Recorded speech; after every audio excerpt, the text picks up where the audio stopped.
اتنا خرچہ کرا دیا، بھلا اس صورت کے ساتھ کون پسند کرنے والا ہے تمہیں؟ مگر یہ بات تمہارے بھائی کی سمجھ میں نہیں آتی۔ آئے دن کسی نہ کسی رشتے والے کو لے کر آ جاتے ہیں، اس پر نت نئی فرمائشیں، کمر تختہ ہو گئی میری۔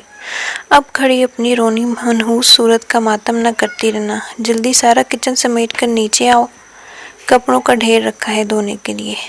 آنسو بھندی آواز نے اس کی سماعت کو جھنجھوڑا تھا۔ یہ آواز دیوار پار سے آ رہی تھی، وہ بھی چند روز قبل ہی اس نئے مکان میں شفٹ ہوا تھا، اور یہ آواز جیسے معمول کا حصہ تھی۔ جانے کیا مسئلہ تھا اس عورت کے ساتھ؟ ہر وقت چیختی چنگاڑتی ہی رہتی تھی، کبھی بچوں پر برستی اور کبھی برتنوں کو زور زور سے پٹکتی، مگر اسے لگتا کہ اس کے عتاب کا زیادہ تر نشانہ یہی لڑکی بنتی تھی جس کا نام مہرو تھا۔ وہ گرج برس کے جا چکی تھی اور اب مہرو کی دبی دبی سسکیاں سنائی دے رہی تھی۔ احمد کچھ بے چین سا ہوا، اٹھا، دل چاہ رہا تھا کہ اٹھ کر ایک بار دیوار پار دیکھے تو صحیح، آخر ایسی کیا کمی تھی اس لڑکی میں؟ اس کا بڑی شدت سے دل چاہ رہا تھا کہ وہ دیکھے وہ کتنی بدصورت ہے، کیونکہ اس کا جب بھی کوئی رشتہ مسترد ہوتا تو اس کی صورت کو ہی مورد الزام ٹھہرایا جاتا۔ وہ کرسی سے اٹھا اور پھر رک گیا۔ نہیں، یہ بہت ہی معیوب اور غیر اخلاقی حرکت ہو جائے گی۔ دل کو سمجھا کر بہلا لیا، مگر دوسری جانب کی بن بادل برسات نے اسے ہنوز بے چین کیے رکھا۔ وہ کچن سمیٹ کر برتن دھونے کے بعد باہر نکلی تو مخصوص خوشبو کا جھونکا اس کے نتنوں سے ٹکرایا۔ اتنی دلکش اور معطر سی خوشبو نے جیسے اس کے اندر کے بوجھل پن کو زائل کر دیا۔ وہ کتنی دیر کھڑی اس خوشبو کو اپنی سانسوں میں اتارتی رہی۔ یہ کسی مردانہ پرفیوم کی خوشبو تھی۔ مہرو نے اکثر اس خوشبو کو دیوار کے پار محسوس کیا۔ لگتا ہے یہ بندہ پرفیوم کی پوری بوتل ہی خود پر انڈیل لیتا ہے۔ وہ اکثر یہ بات سوچتی اور مسکرا دیتی۔ خوشبو میں بسا یہ شخص خود نہ جانے کیسا ہوگا۔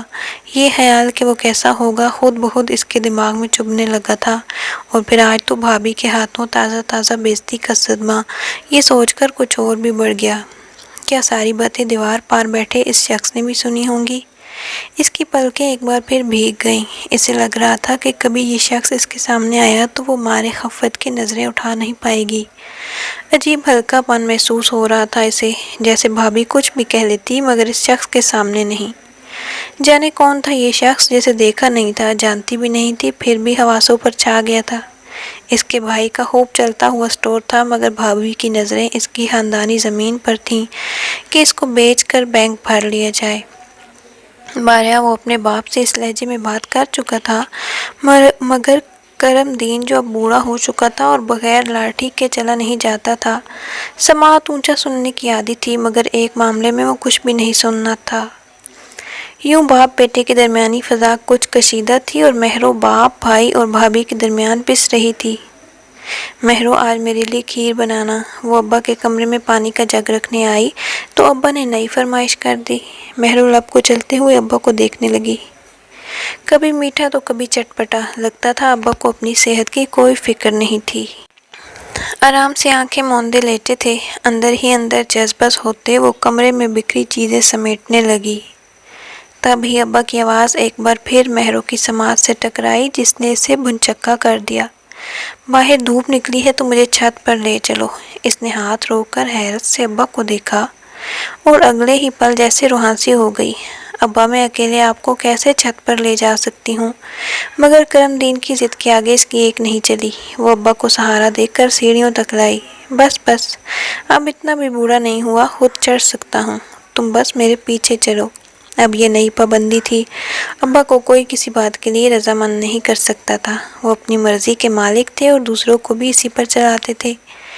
بھابھی بغیر نل پر موجود بچوں کو نہلاتی کنکھیوں سے دونوں باپ بیٹی کو دیکھ رہی تھی۔ نخریلا بڈھا ساری جائیداد پر سانپ بن کر بیٹھا ہے، قبر میں تو لے کر نہیں جائے گا، کلثوم تو ہی صبر کر۔ بڑبڑاتے ہوئے آخر میں جیسے خود کو دلاسا دیا، شہر میں خوب بڑا سا گھر لوں گی، بچے انگریزی اسکولوں میں پڑھیں گے، نوکر چاکر، واہ میرے کیا ٹھاٹھ ہوں گے، بڑی بیگم صاحبہ بن کر گھوموں گی۔ اس کی سوچوں کو دھکا مہرو کی دلدوز چیخوں نے لگایا۔ ابا نے پاؤں اگلی سیڑھی پر رکھا ہی تھا کہ پاؤں رپٹ گیا۔ مہرو نے بمشکل انہیں تھام کے رکھا، لیکن بغیر کسی سہارے کے وہ ان کا توازن بحال نہیں کر سکتی تھی۔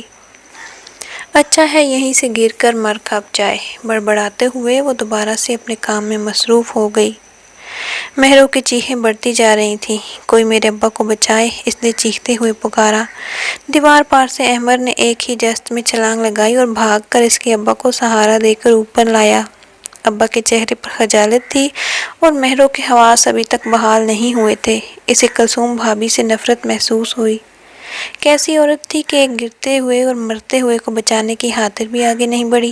احمد کچھ دیر ابا کے پاس بیٹھ کر چلا گیا۔ وہ ڈھنگ سے اس کا شکریہ بھی ادا نہ کر پائی، لیکن رات دیر تک اس شخص کے متعلق سوچا۔ وہ ویسا ہی تھا جیسا کسی بھی لڑکی کا خواب ہو سکتا تھا، پرکشش، باوقار اور خوش لباس۔ آج بالآخر اس نے مہروں کو دیکھ لیا اور وہ ابھی تک فیصلہ نہیں کر پا رہا تھا کہ کیا تھی وہ، کوئی ساحرہ یا جادوگرنی، کتابی چہرے کے خدوخال ایسے دل نشین جیسے کسی مجسمہ ساز نے صدیوں کی ریاضت سے انہیں سنوارا ہو۔ گہری سامنی رنگت اور اس پر بڑی بڑی روشن آنکھیں اس نے آج سے قبل نہیں دیکھی تھی۔ ہاں ایک کمی تھی، اس کے چہرے پر پھل بہری کے داغ تھے جس نے اس کے حسن کو گہنا دیا تھا، لیکن اسے ان داغوں سے کیا سروکار؟ وہ تو اس کی آنکھوں کا اسیر ہوا جس نے نیند اور دل کا قرار لوٹ لیا۔ اس کا دل چاہا وہ اس کے ابا سے ملنے جائے، لیکن اس کی بھابھی کی تیز دھار نظریں اسے مہروں پہ باتیں بنانے کا موقع مل جاتا، اور اس لڑکی کی رسوائی تو اسے کسی طور گوارا نہیں تھی۔ تو پھر اب کیا کرے؟ گھر میں کوئی بڑا بھی نہیں، وہ ماں باپ کی اکلوتی اولاد تھا اور وہ تو کب کے راہ عدم سدھار چکے۔ ایک چاچی تھی جو دوسرے شہر میں تھی، پر انہیں کہنا تو فضول ہی تھا، وہ تو بنتا کام بھی بگاڑتی اور اپنا رشتہ خود لے کر جانا کتنا معیوب لگتا۔ باہر دروازے کی گھنٹی بجی تھی جس نے سوچوں کا ارتکاز توڑ دیا۔ مہروں دروازے کی گھنٹی پر انگلی رکھے دوپٹے سے چہرہ صاف کرتی بار بار پیچھے گلی میں جھانک رہی تھی۔ گھبراہٹ اس قدر تھی کہ سخت سردی میں پسینے آ رہے تھے۔ ابا نے نیا حکم سنا دیا تھا، مہروں جو لڑکا اس روز چھت پر آیا تھا اسے بلا کر لاؤ، میں ملنا چاہتا ہوں اس سے۔ اور اب وہ گھنٹی پر انگلی رکھے حواس باختہ سی کھڑی تھی۔ احمد نے دروازہ کھولا اور سامنے دیکھ کر حیران رہ گیا۔ وہ ابا آپ سے ملنا چاہتے ہیں، یہ کہہ کر وہ سرپٹ واپس بھاگی۔ احمد زیر لب مسکراتے ہوئے تیار ہونے لگا۔ وہ گھر آیا تو ابا نے مہروں کی دوڑیں لگوا دیں، کبھی چائے کبھی سنیکس، پھر بھی کم لگا تو ابلے ہوئے انڈے اور نگٹس تلنے کو کہہ دیا۔ ابا یوں کسی کی خاطر تو کبھی نہ کرتے۔ شروع کے چند سوالات کے بعد مہروں کے ابا نے جو بات اسے کہی وہ بہت عجیب تھی۔ وہ اس کے دونوں ہاتھ تھامتے ہوئے بڑے التجا آمیز انداز میں کہہ رہے تھے، تم میری بیٹی سے شادی کر لو، میں اپنی ساری جائیداد تمہارے نام کر دوں گا۔ دروازے کے اس پار کھڑی مہروں نے یہ بات سنی اور جی بھر کر شرمندہ ہوئی۔ پھر ابا اور اس کے درمیان جانے کیا طے ہوا۔ ہر ایک کے لاکھ سمجھانے اور بھائی کے منع کرنے کے باوجود ابا نے 10 دن کے اندر اندر اس کا نکاح کر دیا۔ اس کے دل میں احمد کا مقام بدل گیا۔ وہ سوچ بھی نہیں سکتی تھی کہ یہ شخص جائیداد کی خاطر اس سے شادی کر لے گا۔ دل نے جو خوش کمانیوں کا محل تعمیر کر رکھا تھا وہ بھوسے کا ڈھیر ثابت ہوا، اور اس ڈھیر کو آج جیسے کسی نے آگ لگا دی۔ اس کی رخصتی کے 2 روز بعد ابا چل بسے۔ اسے احمد کے ساتھ زیادہ وقت گزارنے کا موقع نہ مل سکا۔ وہ کچھ روز صدمے میں رہی، پھر سنبھل گئی۔ احمد نے اس کا ہر طرح سے خیال رکھا، اس پر اپنی محبت، دولت، خواب سب نچھاور کر دیا، مگر وہ تھی کہ نہ سیراب ہوتی تھی نہ آسودہ۔ احمد کی اصلیت نہ جانتی تو خود کو دنیا کی سب سے خوش قسمت لڑکی تصور کرتی، مگر اب دل نہیں مانتا تھا۔ اس کی محبت کو، جذبے لوٹاتی نظروں کو اور حسین خوابوں کی راہگزر کو خود کو آئینے میں دیکھتی تو یہ احساس مزید کچوکے لگانے لگتا کہ وہ احمد کے قابل نہیں تھی۔ اس کے ابا نے ساری جائیداد کے عوض اس کو احمد پر مسلط کیا، اور احمد وہ اس کا گریز اور محتاط سا انداز دیکھتا تو حیران رہ جاتا کہ کیا چیز ہے جو دونوں کے مابین دیوار بن کر کھڑی ہے۔ وہ روز ایک اینٹ ہٹاتا ہے اور اگلی صبح اینٹ پھر سے جڑ جاتی۔ مہروں کیا تم میرے ساتھ خوش ہو؟ دونوں ہاتھ اس کی پشت پر رکھے وہ بال بناتی مہروں سے پوچھ رہا تھا۔ جی، اس نے مختصراً کہا۔ مجھے کیوں نہیں لگتا؟ اس نے بات کو طول دینا چاہا۔ پتہ نہیں، وہ معصوم بن گئی۔ کیا تم مجھ سے کسی بات پر ناراض ہو یا میری طرف سے دل میں کوئی بدگمانی ہے تو مجھ سے کہو۔ میں نے اس کا حوصلہ بڑھایا۔ نہیں، اس نے نفی میں سر ہلایا۔ اچھا بتاؤ میں تمہیں کیسا لگتا ہوں؟ مشکل سوال آیا۔ اس نے اچھے بچوں کی طرف جواب دیا۔ اچھے؟ بس اچھے؟ اس نے منہ بسورا۔ جی، وہ سعادت مندی سے بولی۔ اچھا آج کیا کھاؤ گی؟ اس نے ٹھنڈی آہ بھری۔ جو آپ کو پسند ہے۔ اس نے بات ختم کر دی۔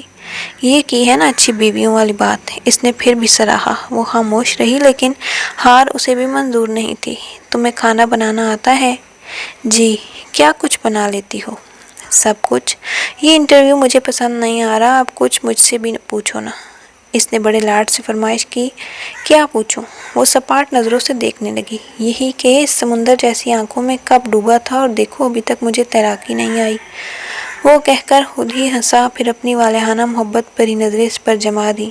وہ جی بھر کر جذبت ہوئی اور سوچا اس سے تو اچھا تھا یہ بولتا ہی رہے۔ بہت دن ہوئے دیوار پار سے بھابھی کی مخصوص آوازیں نہیں آ رہی تھی۔ مہروں نے دیوار کے ساتھ 8-10 اینٹیں جوڑ کر رکھی اور پھر ان پر چڑھ کر منڈیر کے پار جھانکا۔ دونوں بچے چرپائی پر سہمے بیٹھے تھے اور کچن سے کھٹ پٹ کی آوازیں آ رہی تھیں۔ پھر بھائی کا چہرہ نمودار ہوا۔ ان کی نظر مہروں پہ پڑی تو اسے دیکھ کر منہ پھیر لیا۔ مہروں کے دل پر گھونسا پڑا۔ وہ اینٹوں سے نیچے اتر آئی۔ دل جیسے کسی نادیدہ بوجھ تلے دبنے لگا۔ حلق میں پھندا سا لگا اور آنکھیں لبالب آنسوؤں سے بھر گئیں۔ وہ کتنی دیر روتی رہی۔ احمد نے اس کی سرخ آنکھوں کا سبب پوچھا تو ٹال گئی۔ کیا بھائی اس سے ناراض ہے؟ یہ خیال ہی کس قدر جان لیوا تھا۔ ایک ہی تو بھائی تھا اس کا، بس ایک رشتہ، اگر وہ بھی خفا ہو جاتا تو؟ اور وہ بھائی کے بچوں کے بغیر کیسے رہے گی؟ پھر ایک روز بھابھی آئیں اس کے پاس، سوجی ہوئی آنکھیں اور ملجگا حلیہ۔ بھابھی نے اس کے سامنے دونوں ہاتھ جوڑ دیے۔ مہرو پلیز مجھے معاف کر دو، میں نے تمہارے ساتھ بڑی زیادتی کی۔ ابا نے ساری جائیداد احمد کے نام کر دی اور تمہارے بھائی نے اس کا ذمہ دار مجھے ٹھہراتے ہوئے گھر سے نکال دیا۔ میں بچوں کے بغیر نہیں رہ سکتی۔ وہ رو رہی تھیں، گر گرا رہی تھیں، التجا کر رہی تھیں اور مہروں کا دل جیسے قطرہ قطرہ پگھل رہا تھا۔ میں احمد سے کیسے بات کروں اور اتنی بڑی جائیداد سے وہ کیوں دستبردار ہوگا؟ اور اگر جائیداد کے ساتھ ساتھ اس نے مجھے بھی چھوڑ دیا تو میں بھلا اس کے بغیر کیسے رہوں گی؟ سوچ سوچ کر وہ روحانسی ہو گئی۔ مہرو کھانا تو ٹھیک سے کھاؤ، احمد نے اسے دوسری بار ٹوکا۔ میں کھا چکی ہوں۔ اس نے بے دلی سے پلیٹ پیچھے سرکائی۔ تم پریشان ہو؟ وہ اس کے چہرے کا رنگ پہچانتا تھا۔ ہاں، کچھ سوچ کر اس نے اس بات میں سر ہلایا۔ احمد کی استفہامیہ نظریں اس پر جمی تھیں۔ وہ اس کے مزید بولنے کا منتظر تھا۔ میں چاہتی ہوں آپ ساری جائیداد میرے بھائی کے نام کر دیں، وہ اس کی آنکھوں میں دیکھتے ہوئے اعتماد سے بولی۔ وہ کچھ دیر سے دیکھتا رہا، پھر مسکرا دیا۔ ابا کا ذہنی توازن آخری دنوں میں ٹھیک نہیں تھا، اس لیے انہوں نے آپ سے ایسی۔ اس کا لہجہ بھیگ گیا، وہ بے بسی محسوس کرنے لگی۔ پہلی بات تو یہ ہے، آخر احمد نے اس کی مشکل آسان کرنے کا سوچا۔ میں نے جائیداد کی خاطر تم سے شادی نہیں کی تھی۔ تمہارے فادر نے مجھے ایک آفر کی جسے میں نے ٹھکرا دیا اور پھر اپنا مدعا پیش کیا۔ وہ ساری جائیداد میرے نہیں تمہارے نام ہے۔ میں بھی یہی چاہتا ہوں کہ تم اپنے بھائی کا حصہ ان کے نام کر دو، لیکن میں بس تمہاری بھابھی کو تھوڑا سبق دینا چاہتا تھا۔ تم جانتی ہو تمہارے رشتے میں سب سے بڑی رکاوٹ وہ تھی۔ مجھے بھی آ کر تمہارے خلاف ورگلایا تھا کہ میں تم سے شادی نہ کروں، لیکن چونکہ یہ دیوار پار کا معاملہ تھا تو مجھے سارے حالات کی خبر تھی۔ وہ مزے سے بتا رہا تھا اور وہ بنا پلکیں جھپکے سارے انکشافات سن رہی تھی۔ تو پھر آپ نے مجھ سے شادی کیوں کی؟ کیونکہ تم مجھے پہلی نظر میں اچھی لگی تھی؟ میں؟ ایسا لگا جیسے اس کے گرد گلاب بکھر گئے۔ آج پہلی بار وہ جیسے دل سے مسکرائی۔ کسی نے اس کی ذات کو اعتماد دیا تھا۔ ہاں تم، صرف تم۔ احمد نے اس کے دونوں ہاتھ تھام لیے۔